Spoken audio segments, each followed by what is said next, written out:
Hello, hello. I'm James Hazelwood, and welcome to the Bishop on a Bike podcast, episode number 2.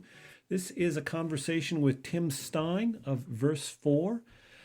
In this podcast, Tim and I are going to spend some time. We're talking primarily about his latest project, Verse 4, which is a nonprofit that he's forming to help congregations close and deal with property issues.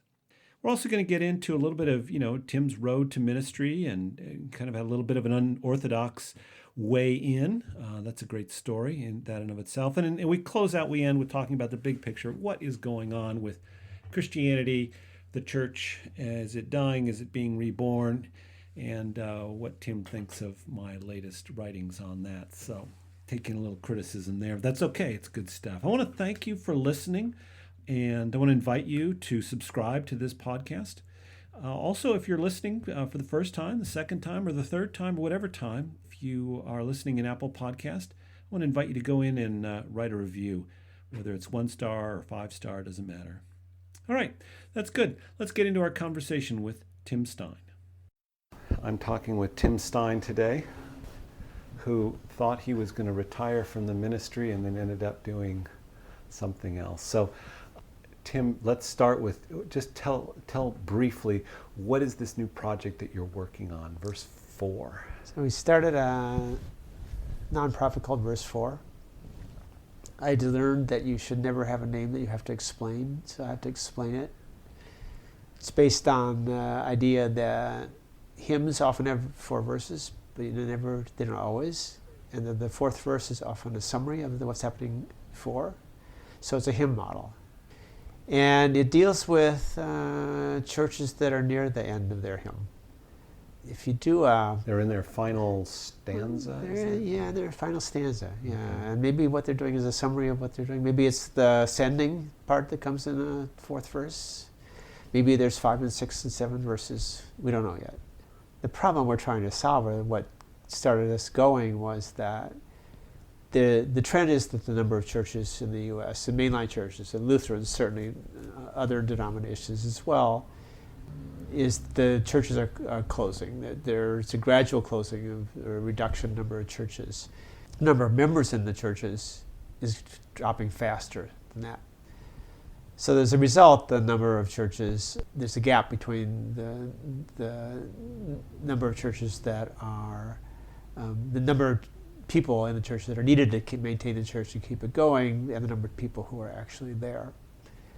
So we got these churches which were originally started with, hundreds of people, thousands of people in some cases, and now they just have a handful of people or a couple handfuls, and they have a gigantic building that they are focusing on. So every council meeting is we start with the building and getting the furnace fixed, or dealing with the stupid plumber who didn't show up, or getting the roof fixed, or dealing with the leaks.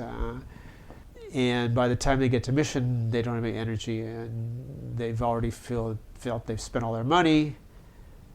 So we've got, instead of putting all our spirit into mission, we're putting it into property. Mm-hmm. And so Verse 4 is a nonprofit that you've started. Yep. To help those churches figure out what's next? It's partly that. Originally we started to think that once you decide that you are in a church, you have too much property. Property is a burden for you. Right, because you got 30 people on a Sunday and you got this facility that worships 200. Yeah, exactly right. Yeah. So so once you've decided that that property is a burden and you want to do something about that, that was originally our goal. Our mission was to figure out. The motto of the company is turning property into mission. And that doesn't mean that it's necessarily end of life for these congregations. It could be that you have a church that feeds 350 people, and you'd be fine in a church that only is at 50 people. So you'd sell the big church and you'd buy a little church, or you'd do a storefront church, or you would sell the church to a developer and you would have a piece of that. So it doesn't necessarily mean that congregations are closing. It's a different thing from closing. Or you might have a parsonage and another building and a parking lot. All of those things are assets that you have. You think of yourself as poor. You have not enough income to keep the church going, but you have all this money in real property. So the notion of the company was that it would help congregations figure out how to do that, and do it in a way that's predictable and the same. Because right now the property, the process of dealing with church property is different for every church, and every one of these transactions is ad hoc. So you've got sometimes the pastor trying to make a decision about what's going to go on with the property, and sometimes it's the sexton, and sometimes it's somebody else in the neighborhood, and there's no consistent way. We don't provide consistent tools for churches which are trying to reduce the property and increase their mission as a result. So that was the plan, was we'd do that. What we're finding out is that by the time your church is interested in selling property, it's a little late. A lot of other things have happened. Yeah. Absolutely. Yeah. So we're just going to push pause there, and sure. Let's come back to that. But before we do that, I want to hear a little bit about you, and how you got into this particular Verse 4 project, but also you were a parish pastor. Just tell me and everybody a little bit a sense of who is this guy? Because you didn't go to seminary right out of college, and how did that all come together? And okay, you have to edit it down after. Yeah. Well, I'll cut you off too if you get a little too long-winded on that story. Because you were an engineer, right? So I marketed software. Okay. Software and hardware. I originally was a software developer in the days when there were no such things as software developers. And then I started a small company to market software for companies like Apple was a customer, or Lotus Development so that was a long time ago when people could do that. And I was Lotus 123. Lotus 123, absolutely. The first spreadsheet company. Yeah, so we did the first marketing. This is before Excel ever. Yeah, no one even knows what it is. Right? It's totally ancient. So I started out. When I was a kid, I was pretty pious. We were Episcopalians, and we'd go to church a lot. And then, like many people, by the time I got to high school, I thought the whole thing was bogus, and I was not interested in it at all. I was unchurched for a really long time, about 20 years. Mm-hmm. So something happened. Something happened. I started going to, for some reason, I started going to church. I got involved with a group of fathers who were doing prison ministry. And I really liked the prison work. I thought it was really good. I really liked the people, liked the prisoners. And because of that, I began to think about doing something where I felt like my life was upside down, that I was spending 60 hours a week marketing software and 4 hours a week with prisoners. And what I really cared about was the opposite. I wanted to reverse my life. Wow. How did you make that shift from software sales and development to people? Because usually those two aren't the same. It was that's a good question. I was really attracted to the prison work. I really liked the people. They were very straightforward and honest, and that was not true in my other job. So I don't know about that part. I had this urge to think about some kind of spiritual life. I went to the prison first originally because I started going back to church, a Lutheran church in my town, and I wanted to do some. We went into to the intern, Janet Corpus, who you probably know. And I said, I want to do something more for the world than this. And Janet said to me, well, she quoted me Corinthians 12 and said, there's all these pieces are really helpful. I said, I didn't want to hear that. I didn't want to hear that what I was doing was fine. I wanted to hear something else. She said, we have this group at the Fathers Group, and we're going to start a little support group for fathers in the prison. And I really liked it. It was really wonderful. So then I went to and decided to apply to seminary. Okay. Decided to go all the way to the left coast. Yeah, totally.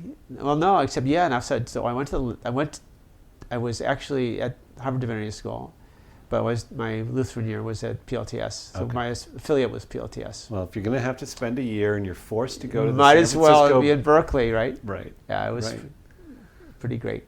So you graduated from seminary, and then your first and only call as a parish pastor, So I right? was called. I originally was called. My first call was to Faith in Cambridge. I felt like, and I'm not quite sure whether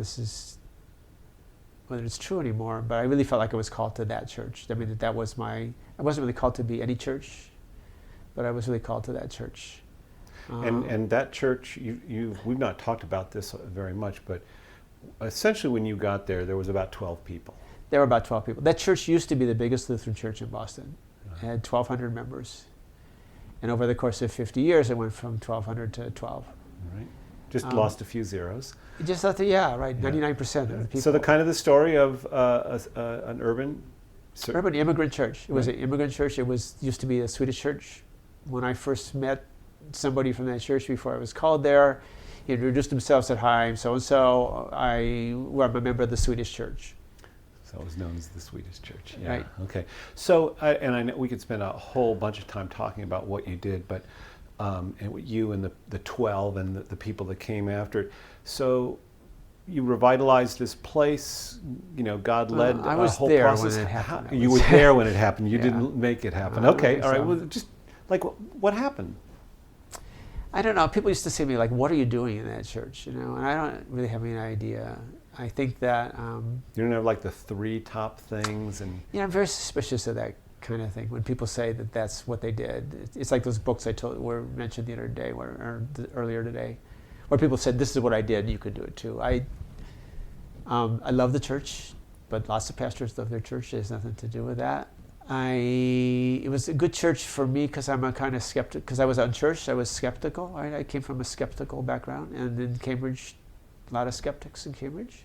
I had some administrative skills because I had started a company before, or 2. I started 2 companies. So, and that church needed some of that, like financial stuff, which was really helpful. Mostly, because it shrunk to nothing. There was no Swedish church left. There was a tiny little bit. So they did a Santa Lucia thing, and every once in a while, but it was really not Swedish. It was also old people. I mean, it's mostly older people like as old as I am now. Hard to believe. One day, this woman walked into the church from MIT. She was a senior at MIT. She was on the ski team. She was just a great person. She walked in and she said she just fell in love with the church for unknown reasons. She was the first young person in the church. And then people started coming in and they saw a young person and they became young people. So I think partly it had to do with the demographics of the church. It had to do with the openness of the church. Every church says welcoming. I would say that Faith really was, actually. The church was composed of people who were like, there were people who, Jesus is my co-pilot kind of person, and people who were not quite sure God existed in the same church, and they all had a lot of respect for each other. That helped too. So people who weren't sure who they are and what they were doing. But I don't know the answer to that. Yeah, well, I think that's an honest answer, which is really good. Now, and one of the things I wanted to, if you could just talk a little bit, you started this nonprofit, Right. 501c3, with a synagogue. And Oh yeah, right. Right. So what's that all about? So the church, a few people said, well, we should be doing something for somebody else, because we're all just about ourselves. And we should do something with food, because like Lutherans are big on food. And so we originally went to a food pantry. Cambridge being Cambridge, they had an organization of food pantries already. I mean, everything. Just a was, network of food pantries all over. And they said, we don't need a food pantry. We need a meal program. Meal program. Yeah, you need to provide meals for people. Like hot cooked meals? Like hot cooked meals. Okay. So from that, a thing called Faith Kitchen was born and provided hot meals. The very first, we decided to commit to doing it for 6 months, whether anybody came or not.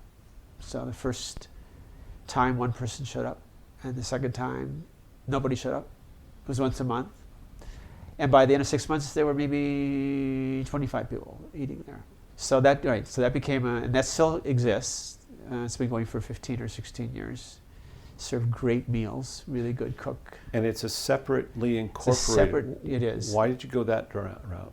For a couple of reasons. One is that it's a joint ministry of the Faith Lutheran and the Temple Beth Shalom, which is the synagogue near the church, and one of the few in Cambridge, maybe the only one now, and the mosque. So within the space of 300, 400 feet, there's a mosque, a synagogue, and a Lutheran church.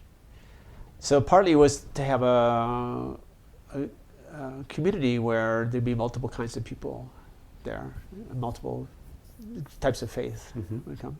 All right. So you've got this background in, administrative, abilities and gifts and so forth and so on. I remember one conversation we had once which was just, I resonated with this. You talked about your call story, and one of the things you said to me was, I just kind of looked at that and thought, I could do that. Yeah. It's a very practical answer, as opposed to, you didn't have a burning bush or falling off the horse or lightning kind of striking. No, I thought I'd be good at it, actually. Yeah. It's very, very pragmatic approach. So you serve this congregation, and then you retire. And then just so what was retirement like before verse 4? I pretty much hated it. I think I retired. I retired because, for a couple of reasons. One, I was tired. I should have taken another sabbatical. I'm just practical. Partly I was, because the church had 100% turnover every 4 years, there was a lot of churn at the bottom. So then the church never got any older. People would come into church, they would be part of the community, the educational community, or part of a community of people who are going to be in Cambridge for a while, but maybe go on to something else. So there was a lot of young people, and I kept on getting older for some reason. I couldn't figure that one out. So the distance between me and the church got greater. So that's one of the reasons I retired, also, those two things. But when I left, I was really bereft. I was in love with that church, and I didn't really realize how hard it would be. I felt like I just had done it stupidly. Someone said to me when I was thinking about retiring, well, can we work something out where you work half time and some of your job is done by somebody else? And I said, no. So I'm not sure it was a good idea. I'm still not sure it was a good idea. So for about 8 months, I just moped around. We did church shopping. What did you learn in church shopping? Oh yeah, so what I learned in church shopping was that you within the first 5 minutes of walking into a church whether you're going to be part of that community or not. We looked at all the Lutheran churches in the Metro Boston Conference. We went to a Lutheran church and then a non-Lutheran church every other week. But you walked into a church and immediately you would know whether you want to be part of that church or not. It had nothing to do with the preaching or the music or the beautiful altar or any kind of stuff. It had something else. You could imagine. Could you imagine yourself part of this community, or could you not? And you just knew that instantly. So that was good as a pastor. I wish I'd known that when I was worried about all these people leaving the... Right, because we always have all this angst, they didn't like my sermon, or they didn't like the music, or nobody talked to them, but you knew within 5 minutes. Yeah, totally. And my wife felt exactly the same way. It wasn't just me. And I like the way you just phrased that question, which was, could I see myself here? Yeah. That was the critical question. That was exactly right. And sometimes it was obvious. I mean, we didn't want to be... There was a church that was older than us, and we didn't want to be in a church that was older than we were. Gotcha. So we knew that we didn't want to be that part of the community. And occasionally, once we went to a church which it seemed possible, but the people were... that was not an example of what we're talking about here. We went to the church, we kind of liked the people, and after church, no one said anything to us. They didn't say, "Oh, are you visiting?" or "I'm so and so. Congratulations, nice meeting you." Or they didn't say anything. All right. So those things are still important. So you can wreck it. You can't make it happen. I would say, right? Okay. All right. Yeah. So you go on this pilgrimage and you're church shopping, and then I know you did one transitional ministry, and so that was important. That mission transitional. Yeah. part. Okay. So talk about because that made me convinced. Got me out of my doldrums, first of all. I mean, it was the model you just talked about, which is, you retire and then you think, oh my gosh. Right. Oh, it's a typical model. I see it all the time. Yeah. Pastors retire, and I don't hear from them for 8 to 12 months. Yep. And then I get a phone call or an email and say, okay, do you have anything for me? I just needed a break. This is 85% of all the pastors. So I wasn't looking for that. I mean, at least consciously. Right. But I knew the pastor at Good Shepherd, Nathan, because he was part of there was a Boston group of clergy, including Quincy. I knew the congregation. I knew some of the people there, and so it seemed good, actually. So Sarah, I think, came to me and said, would you do this? And I said, yeah, I will do it. And it was great in many ways. Being a minister to older people, which I didn't know anything about, which was useful to me. Mm-hmm. But also it made me convinced that I was right to retire. So that was really good, because I loved being there and I loved the people and everything about it. And I thought, I don't want to be the pastor of a parish right now. So that was really helpful, I think. Yeah, go in and experience it. I often feel like, in anything in life, but in the church or elsewhere, we have these instruments and these books and strength finders and spiritual gift inventories. And, they're fine. They can be helpful. But more often than not, I find people have that exact experience. You need, can I just try something else? Maybe I'm good at carpentry. Let me go try it for 3 months. Yeah. Maybe I am good at plumbing, or maybe I'm good at writing. But you don't really know until you don't know until you do it. Until you do it. No, not at all. Okay, so then I suppose we should talk a little bit about Dorchester and that property situation, because that's a key in terms of what leads you into getting into verse 4. It is. So Dorchester, Our Savior's in Dorchester, old Swedish church, decline. It's a mission redevelopment that's struggling, and it's this building in Dorchester, and you get involved in that, and so maybe just kind of give us a little sketch of that. So I got involved because I was the dean of the conference. It could be a meeting of people who had interest in the church that I went to also. Then nothing happened after that meeting. It was a good talk and that kind of stuff, but the church was still in the same place. And then about, I think 5 months later, or so about a few months later, I think I talked to you about, shouldn't we be doing something? And so as a result, there were 3 young architects at Faith. So I said, can we just go to see, I guess we wanted to know, what's it going to cost to fix the building up? Right. So they went to the church and they looked at the church and they produced a report that said basically it's going to cost a ton of money to make this church be anything. Like hundreds of thousands, 400.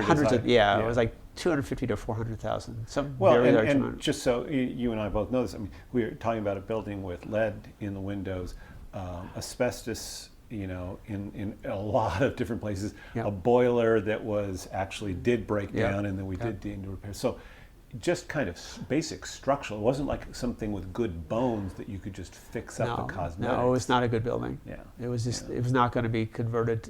It was just a mess. So that was just, and to get that up to, that 400 or 200, whatever it was, I can't remember now, that would have really not, it wouldn't have made it beautiful. It would have made it legal, pretty much.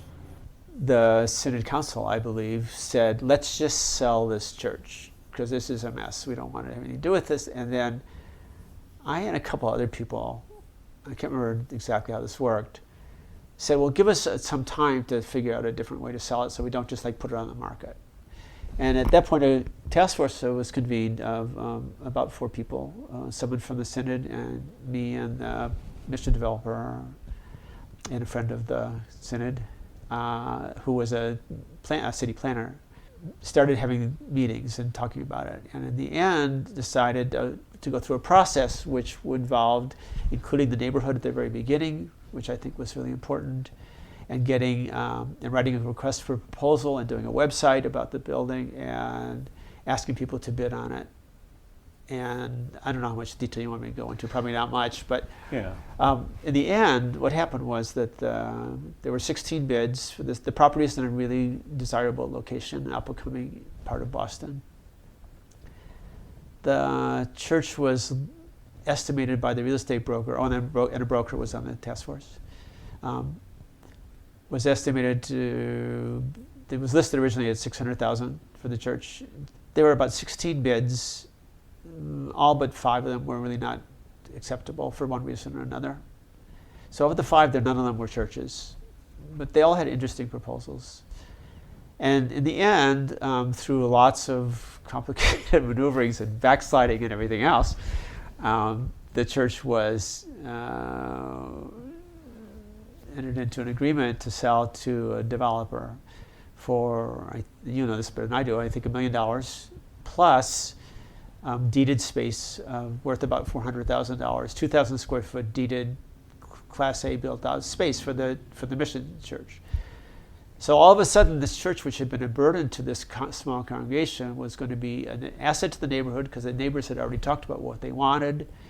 It was going to be an asset to the wider church because this money would come in and help the mission of the Lutheran church or the Christian church in the area, and was an asset to the mission start because it would give them a usable space that wasn't going to burden them. Brand new 2,000 square foot facility. Absolutely. So that seemed like a really good model to me. I still think it's a really good model, even though. And we're in the midst of that. It's ongoing, and various setbacks, but that's the trajectory that it continues to go in with that sale and being signed. And the hope is that they will build a new facility that will be condos, but they will also include some that are.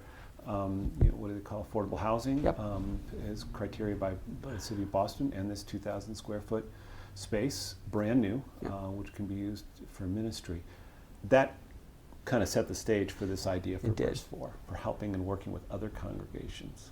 It made me realize that, first of all, the churches don't. First of all, the church. This process is a faithful process, a process from faith. You have to start with that, and that was always part of the discussion. It was just part of the discussion when we figured out who was going to be the buyer. But the other thing is, it made me realize that it's a huge amount of work to do this, and that this task force was really particularly well equipped to do it, but that the process that the group developed could work for lots of people. That is, the benefits were a better price for the property and a better for the congregation that was still there, who wanted to stay in this case, but maybe wouldn't in other cases. But the other thing is that I began to realize that what we said originally, which is that there are many churches are going to be sold now. This is just where we're in. We're in a time when people are going to sell churches. And there's no reason for each pastor. I mean, I heard of stories where the church was a mess, or it didn't work, like New Britain. Not New Britain. Bridgeport, right, where the church was held for a year and taxed, or other stories where people sold churches. Why should the pastor have to know how to sell a church? And that's something we train for. Why should the president of the council? Why should anybody in the church know how to sell a church? That's not something. So the purpose of the nonprofit is to take that burden off the people who are in the church. Mm-hmm. And to regularize it, to use a process that considers all of the stakeholders. And I mentioned the neighborhood because when you sell a church and don't talk to the neighbors, it's almost, then the neighbors come back to you afterwards, and they go to the city boards and they fight the permits and they do everything else because they can't stand it. And also because churches are part of the neighborhoods, even if you never go there. I mean, at very least they're a nice, quiet place, right? They don't cause any trouble. But for many people, they're kind of like a spiritual sign of something happening in the neighborhood. So it's important to get the neighbors involved too. And most communities, they want two things, would be my guess. One is they do want to see the church in some form continue, but also they want to have say if it's not going to continue in that physical plan. Yeah. They want to have some input as, well, what are you going to build here? Yep, exactly. And that happened in Dorchester. If you told me that in the end the citizens were so happy that they spoke in favor of the developer. In terms of the developer getting all the permits, they're very excited about something new in the neighborhood. Yeah, so that's very rare. So that's the plan, is to take a process which generates more income for the church, but it's a faithful process, not just putting. Right. So this is a way. It took longer. Yeah. We didn't know what we were doing, so we had to figure it out. So and I'm sure that we'll continue to have to figure it out. So what have been the big one or two things you've learned since we started that? Yeah. Or since Dorchester? Yeah. Dorchester and verse 4, and what are the main learnings that you've had? Because the first thing is that this is a process that is full of grief. There's just no way to do this and have everybody be thrilled by it. Because people love their churches, and even if they only went there once ever, and it's a loss. I mean, it is a loss. So you can't there's always grief with a loss, and that we have to pay attention to that. So that's something, I would say that's there's a big pastoral part of this. The other thing is that something I've said to you before, which is that this is really closing a church or selling a piece of property is a spiritual endeavor. It's not just a practical endeavor. And I think from the stories I've heard that the churches that go into this thinking this is just selling property have a lot of problems with it. So it needs to start with the spiritual side of it. And that's something that we have to do. In verse 4, we're going to have, we say we do that, but we have to do that. And we have to deal with the grief at the end too, and throughout the whole process. That seems to be really important. The other thing I've learned, which is not really about the property sales, which is that what we talked about earlier, which is that we need to think about this. Churches who are not doing well for some reason or another need to think about what their mission is and how their building fits in it way earlier than they do. It can't be a result of some kind of crisis going on. It can't be a result of not enough money in the bank. It can't be the result of losing your pastor. All these things that actually do. People need to think about it earlier because it's hard to make a faithful decision based on faith when you're behind the gun, and also because money is really weird and people get greedy. So if you don't think about what you're doing, what the purpose of the church is, why are we there, what are we going to do with the proceeds, if you don't think of that early, then people begin to see, they go through this process, and first they're freaked out because they're sad, they have to sell the church, they vote, they have lots of fights in the church. They finally decide to sell it, and then someone calls up and says, well, I'll give you $2 million for your church. And they go, wow, $2 million, that's really different. That's great, right? $2 million, think what we could do for $2 million. Money is really bad. It's really, and when money gets involved with this stuff, it's really difficult. So I think actually, I hadn't thought about this till just now, but I think one of the things that verse 4 will be, it's really helpful to have a third party involved with this thing. Yep, absolutely. Just because it will take a lot of that money part out of the conversation. Not all of it, obviously, but the point being is that if a congregation doesn't do work really years, we're talking at least 18 months to 3 years. I think 3 years, we're talking 3 years, To start these conversations earlier on so that you're making faithful, informed decisions so that when a developer, and this is not to disparage developers, they're doing what they're supposed to do, but when they call up and they offer you $2 million, you've thought some things through before you impulsively say, hey, let's do that. That's a lot of money. I love that money. Right. Yeah. So I think it's a really complicated process. And I'm glad you're going to be doing this work. What are you hoping will happen? My goal for verse 4 is to be able to have a process that anybody can sign up for to do this. I really see like it's like a call. I know the churches are really hurting from this, and if I can reduce that hurt, that's really what I would like to do. We incorporated as a nonprofit because we originally thought we'd be a profit-making thing. Although none of us, all the people who are involved are retired. None of us need money.